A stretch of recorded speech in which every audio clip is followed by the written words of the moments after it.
While the original Last of Us game is best known for its award-winning narrative, it also had a well-received online multiplayer component as well.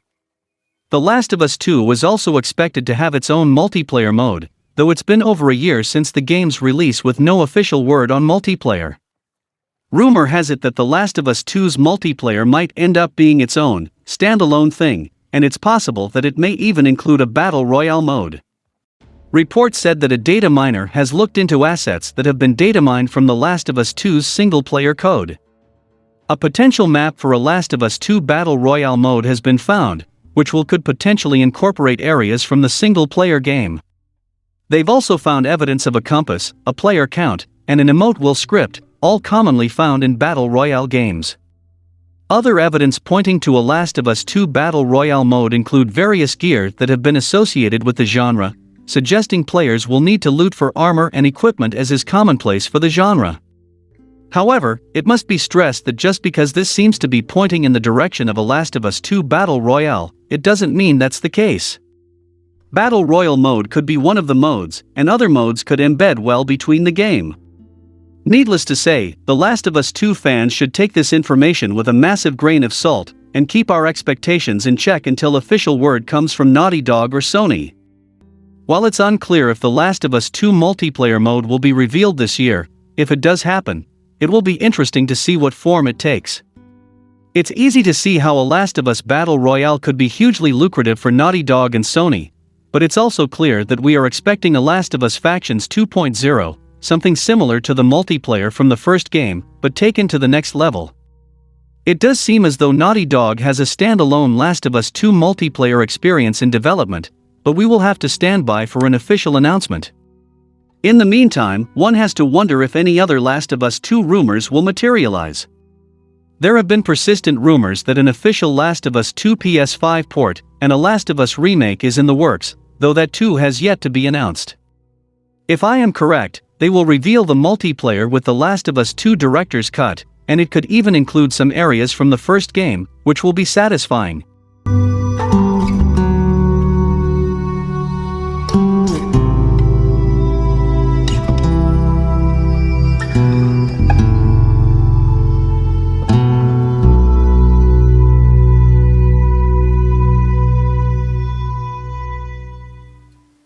Speaking of upcoming games for PS5, a leak claims that a brand new Sly Cooper game, Sly Cooper 5, is in active development, but not necessarily by Sucker Punch. During the PS2 era, Sony had three big 3D platforming franchises that it pushed as tentpoles for the console. These were the Jak and Daxter series from Naughty Dog, Ratchet and Clank from Insomniac Games, and Sly Cooper from Sucker Punch Productions. Fast forward to 2021 and only the Ratchet and Clank franchise is still seeing regular new releases, but if a recent leak is any indication, it seems that we may finally be getting the long-awaited Sly Cooper 5. A report recently claimed that Sly Cooper 5 is in development, and while that particular leak doesn't have much merit, the game's existence was then backed up by a few reports. According to it, the Sucker Punch is not the studio developing the new game. Sly Cooper Thieves in Time ended on a cliffhanger, so it would make sense for Sly Cooper 5 to resolve it. As for which development studio could be working on a potential Sly Cooper 5, that's anyone's guess. While the original Sly Cooper trilogy was developed by Sucker Punch, Thieves in Time was made by Sanzara Games, a development studio that was acquired by Facebook to exclusively make Oculus games. Since Sanzara Games is off the table as Sly Cooper 5's developer, one has to wonder which team is making the game. Of course, that's assuming there's any merit to these claims at all. It's entirely possible that the report has been given incorrect information and Sly Cooper 5 isn't actually in development. It has proven to be a fairly reliable source when it comes to leaks, but it's always better to keep one's expectations in check when it comes to these things. As for Sucker Punch, the studio is said to be working on Ghost of Tsushima 2, and it had its hands full porting Ghost of Tsushima Director's Cut to PS5 with extra content, and also new content for Ghost of Tsushima Legends multiplayer. So if anything about this rumor is easy to believe, it's that a different studio has been given the reins of Sly Cooper 5, but Sly Cooper made by Sucker Punch could be great, as Ghost of Tsushima is a blockbuster hit, and they are in their prime now. From positive receptions to franchise reboots to the advent of the PS5, Sly Cooper would be welcome to rejoin the PlayStation library and reclaim its previous place of fame among Sony IPs. Sly Cooper has a significant market available because of its nature as a 3D platformer. In the early 2000s, Sly Cooper formed a trio of acclaimed 3D platformers with Jak and Daxter and Ratchet and Clank. Jak and Daxter has also fallen away, but Ratchet and Clank is doing better than ever thanks to Ratchet and Clank: Rift Apart on the PS5.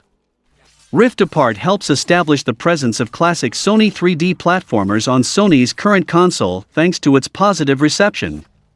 Rift Apart has proven there's a market for its genre among PS5 users, so Sly Cooper 5 could capitalize on the same fanbase. The PS5 could use Sly Cooper in a broader sense. Sony has some big exclusive games, with fans looking forward to Horizon Forbidden West, God of War Ragnarok, and future Spiderman games, but console developers never stop competing to assemble the best library of exclusive titles. So long as Sony has exclusive access to Sly Cooper, it has a major selling point for the PS5. Sly Cooper 5 exclusively on PS5 would be one more title that makes Sony's next-gen console worth buying, similar to Ratchet and Clank Rift Apart. The context and reputation of the Sly Cooper franchise also begs for a fifth game in the series. The last game, Sly Cooper Thieves in Time, ends on a cliffhanger, meaning there's a perfect opportunity for a developer to pick the story back up. Sly Cooper also needs to redeem itself a little due to Sony's failed attempts to make other related media. Sony once indicated plans for both a Sly Cooper TV show and a Sly Cooper movie, but they've disappeared rather than making it out of production. After so many years of the Sly Cooper IP hanging in limbo, Sly Cooper 5 would be a show of confidence from Sony, as well as something for fans to celebrate. Sly Cooper 5 would offer a great alternative to Ratchet and Clank Rift Apart because Sly Cooper is more stealth-focused. It still has a lot to offer to both Sony and its loyal fans. The Sly Cooper 5 rumors suggest the game might not be made by its original developers, but a fresh set of eyes could be perfect for a Sly Cooper revival. Fable and Perfect Dark also have new developers, which means there's more opportunity for new takes on the IP. Sly Cooper 5 isn't confirmed by Sony yet, but there's clearly a lot of room for it in the market right now. Hopefully Sony addresses the rumored game soon. There is a lot of old franchises that PlayStation could and should bring back.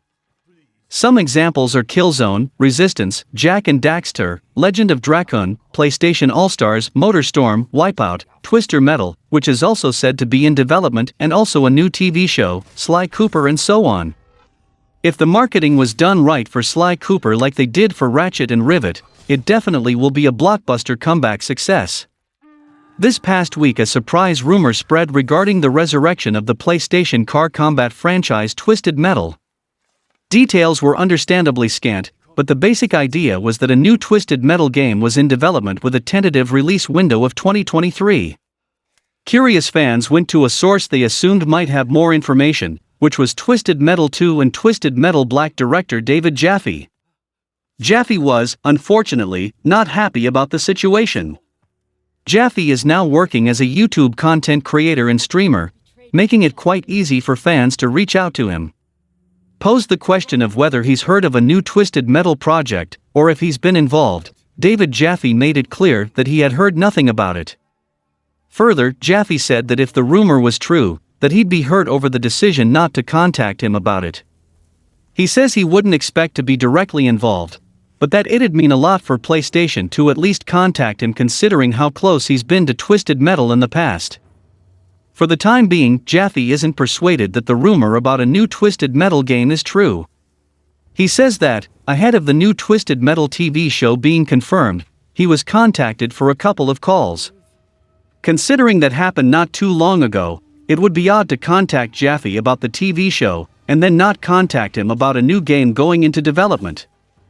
The last thing Jaffe notes is that while he would expect to be contacted about a new Twisted Metal game, there's precedence that PlayStation wouldn't reach out. Jaffe was also the director of the original God of War, and then creative director for God of War 2. Jaffe says that PlayStation didn't contact him about the development of the God of War Reboot, which released in 2018, so the same could be happening here. Jaffe is well regarded among certain circles at PlayStation, as he says he still has contacts that he talks with there often. However, it's also true that Jaffe has become somewhat of a controversial figure online, as he said a variety of offensive things on social media and in his YouTube content. As such, if PlayStation is making a new Twisted Metal and decided not to contact Jaffe, there could be many reasons for that decision. And if it is true, it will likely be a very long time until it's officially announced. We can expect this story to develop over the next year or two. Amid the launch woes of Marvel's Avengers and its subsequent delayed release of post-launch content, one question has remained a focus of the game's PlayStation community: where's Spider-Man? The live service third-person action game launched on PlayStation platforms with the promise of an exclusive Marvel's Avengers DLC character in Spider-Man. Initially planned to be released in early 2021, Crystal Dynamics could only say it was delayed and continued to be worked on. Now the studio has an update regarding when Spider-Man is set to arrive in Marvel's Avengers. Speaking with Screen Rant, Marvel's Avengers senior game designer Scott Walters revealed Crystal Dynamics' current plan for Spider-Man. If everything remains on schedule, Spider-Man will be delivered to PlayStation players in 2021. There's no specific release date available at the moment, but 2021 is currently the set schedule for the DLC character's release. However, Walters framed the response with a lot of caveats, starting the statement with, "in terms of what we can say now," and later adding that the DLC's 2021 release is still on track. In other words, things can change. It's always possible that the Spider-Man DLC could arrive sooner than expected too. Walters' description seems framed for a possible delay to come, but it could just be intentionally vague so as to avoid spoiling an announcement. Perhaps coincidental, but there are rumors of a PlayStation State of Play event next week, which would be the perfect opportunity to reveal Crystal Dynamics' plans for Spider-Man. Exactly how Crystal Dynamics will deal with Spider-Man's PlayStation exclusivity isn't clear either. A content update just for PlayStation, while PC and Xbox wonder what's next for them, seems like another Marvel's Avengers controversy waiting to crop up. Crystal Dynamics does have other content plans for Marvel's Avengers, of course. Operation Black Panther: War for Wakanda is tentatively scheduled to launch on August 17th. War for Wakanda will add Black Panther as a playable character to the game. It'll be the first major content update for Marvel's Avengers since Clint Barton's addition in Operation Hawkeye Future Imperfect, which was dropped in March. That makes for a 5-month gap between Operation DLC releases. The release of Marvel's Avengers has been tumultuous, to say the least. That said, Marvel's Avengers has retained a modest community of dedicated players, and Crystal Dynamics has continued to roll out expansions, albeit slowly. The team could easily have pulled the plug immediately after launch. At the very least, Spider-Man will be delivered as promised. It leaked last week, but now it's official. Call of Duty Vanguard is the 2021 Call of Duty game, complete with World War II theme. And as also leaked, the Call of Duty Vanguard reveal will take place later this week on Thursday, August 19th inside the Call of Duty Warzone Battle Royale. Activision has released the first full-length Call of Duty Vanguard teaser trailer to mark the occasion, while also providing details on when exactly we can expect the Warzone event to go live. The Call of Duty Vanguard reveal will take place at 10:30 a.m. Pacific Time on August 19th inside Warzone. Activision is hyping the reveal as the Battle of Verdansk, promising that players will get to see the Vanguard reveal live in-game. Prior to the Call of Duty Vanguard reveal, from 9:30 a.m. Pacific Time to 10:29 a.m. Pacific Time on August 19th, Call of Duty Warzone players will be able to participate in a limited-time event with double XP, double weapon XP, and double Battle Pass XP. Activision has promised that more information will follow, so it remains to be seen exactly how this Call of Duty Vanguard reveal will play out. There is speculation that the Call of Duty Warzone Red Doors may be involved, but it's also possible that the reveal will simply consist of a trailer that players have to view in Warzone. Whatever the case may be, Call of Duty fans will find out later this week when the reveal finally takes place. As fans may recall, Activision did something similar with the Call of Duty Black Ops Cold War reveal last year, confirming the game's existence through a Warzone event. It's possible that the Call of Duty Black Ops Cold War reveal in Warzone is a good indication of what fans can expect from the Vanguard reveal on August 19th, but it could also be handled completely different. Until August 19th rolls around, or until Activision decides to share more information, all fans can do is speculate. In the meantime, those who accurately leaked the Call of Duty Vanguard release date, its World War II theme, and other details have made some other interesting claims about the game that we have discussed in the previous video. If they are to be believed, Call of Duty Vanguard will have a massive multiplayer player count, plus it will have some serious integration with the Call of Duty Warzone Battle Royale. Rumor has it that Call of Duty Vanguard will usher in a brand new Warzone map, and maybe that will be part of the reveal on August 19th. There's still a lot of questions when it comes to the Call of Duty Vanguard reveal, but we will get our answers in due time. Moving forward, we have another controversial interview from the so-called Hasan Kahraman. PS5 console exclusive game Abandoned has been the source of much confusion and mystery since it was first revealed. Conspiracy theories have suggested that Abandoned is secretly a Hideo Kojima game with possible connections to Silent Hill, while the game's PS5 app meant to showcase its first proper trailer and eventually offer a playable demo has been plagued by technical problems. Now one of Abandoned's developers have opened up about the PS5 app launch, calling it a disaster. Abandoned developer Hasan Kahraman of Blue Box Game Studios recently spoke about the game with NME, admitting that the PS5 app launch was a really big disaster. Hasan also acknowledged that people are really disappointed with how the app situation went down. For the uninitiated, the Abandoned PS5 app was supposed to go live on August 10th, only for it to get delayed at the last minute due to unforeseen technical issues. And when it finally did go live, it showed the same Abandoned teaser that had already been revealed on Blue Box's social media channels, which I believe is a troll by Kojima. He said that this was apparently due to technical issues that the developers couldn't get resolved, and so the decision was made to put the short teaser on the app in an attempt to satisfy those who were growing impatient for an update. In future, the Abandoned PS5 app will theoretically have more content for fans to look forward to, though it remains to be seen if that will go off without a hitch.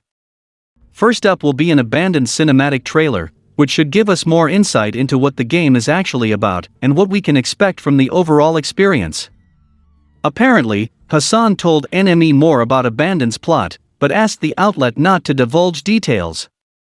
However, NME was able to confirm that, based on Kahraman's explanation, Abandoned is not a secret Silent Hill or Metal Gear Solid game. It's not even a full-blown horror game, but rather an action game with some horror elements throughout. He said that the game will really be much interactive, as gameplay will affect other events and the protagonist as well. Sometime after the Abandoned cinematic trailer, we will get the chance to try the game out for ourselves in the form of a playable prologue. Hasan suggested that it's possible these updates could come around Gamescom 2021 later this month, but is hesitant to provide a specific date due to all of the issues the Abandoned PS5 app has had. The statements from Blue Box Game Studios seems to be sloppy, and I wonder if they even a real studio, as they were not mentioned in any game developer studios list. This way, whenever the long-awaited Abandoned update does come, fans will be pleasantly surprised instead of disappointed by it not meeting a deadline. And that's all for the video, guys. Like and share the video for a greater audience. Comment your thoughts on the topics, and donations are always appreciated. Subscribe to the channel and click the bell icon, and until then from SMPV, it's goodbye.